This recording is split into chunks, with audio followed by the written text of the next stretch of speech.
Lincoln Mitchell is the national political correspondent for the New York Observer, and he joins us now with a lot to talk about. So actually, I'm going to just bring the viewers into the conversation we were having right now because of the clips you were showing from the town hall meeting with Hillary Clinton, Bernie Sanders. They both seem to be trying to make an effort to court the African-American vote and not take it for granted, but their tactics are a bit different. What's your take on it? Well, these are both people who have a long record in public service and who have been very strong on issues that are important to African-American voters.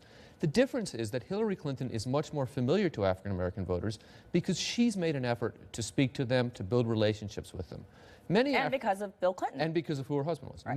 Many African-American voters don't like hearing that the issues that are important to you are really just part of an economic issue, right? That's something that African-American voters have been told by the white left for many years, and they don't like, for good reason, don't like hearing for that. Now, Bernie Sanders isn't saying that, but it's implicit in much of his campaign, and many of his supporters are saying that. The question that raises for me is that if Bernie Sanders knew he was going to be running for president this year, where was he in 2013, 14, and 15, knowing he'd be running against Hillary Clinton when he should have been building those relationships? He should have been visiting African-American churches throughout the South, throughout urban areas in the North, and he wasn't. And that's a real misstep for Bernie Sanders. Is it too late now for him to course correct? You can't start now. Yeah. Yes. So I think that may, in fact, right, that you can't come a week before the primary, right? Then that's a campaign appearance. Sure. But if you go in June of 2014, then you're a progressive senator showing concern. Sanders missed that opportunity, and I think that will cost him. Okay, let's go back now to the caucuses last night in Nevada. So Donald Trump won with the Hispanic vote there. Is that something the Democrats should be concerned about, or is the electorate there very unique? I think it's something the Republicans should be concerned about, and I'll tell you why. First of all, the universe of Latinos who vote in a Republican primary is a pretty small subset of the overall Latino population, right? Think of African Americans. It doesn't really matter who wins the African American vote in a Republican primary, right?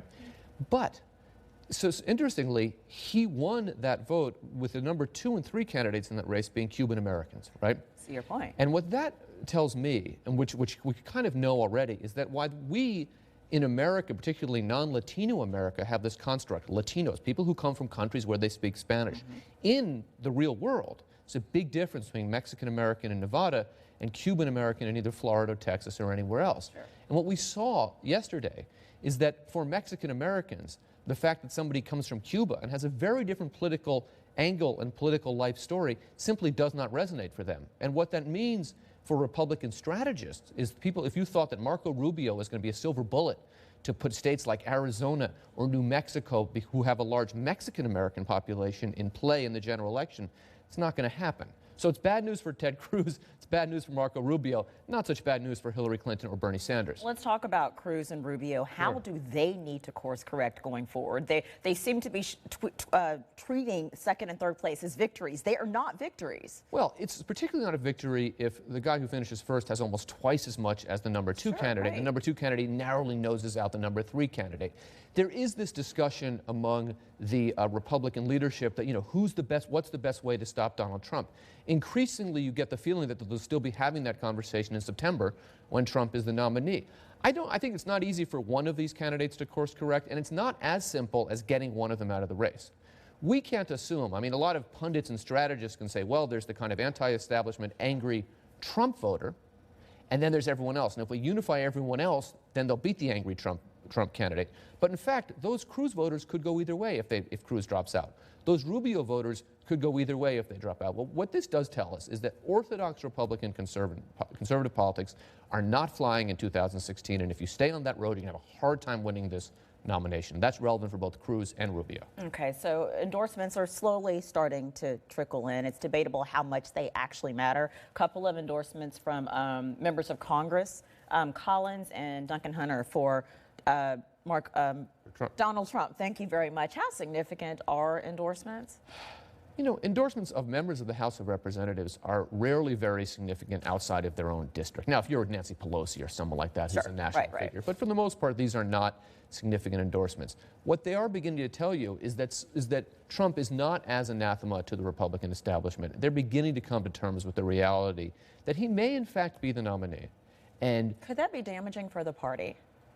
Well, losing this election is going to be very damaging for the party no matter what, no matter who does it, right? If they lose this election, they will have lost 3 straight elections for the first time, presidential elections, for the first time since Roosevelt and Truman were running the country. And they will have gone all the way back to 1988 before they got about more than 51% of the vote. So Trump, is Trump damaging for the party? Trump takes the party in such a different direction. On the other hand, a more orthodox conservative like Cruz or Rubio, if they lose, that could be even more damaging for the party. The party needs to think about what happens now, how they can win in a country that has changed demographically and ideologically. Trump isn't the answer necessarily, but they have to think of something. Lincoln, it's wonderful to talk to you. I'm getting a wrap, but I could talk to you all day about this. Thank you so much, Lincoln My pleasure. Mitchell. All right.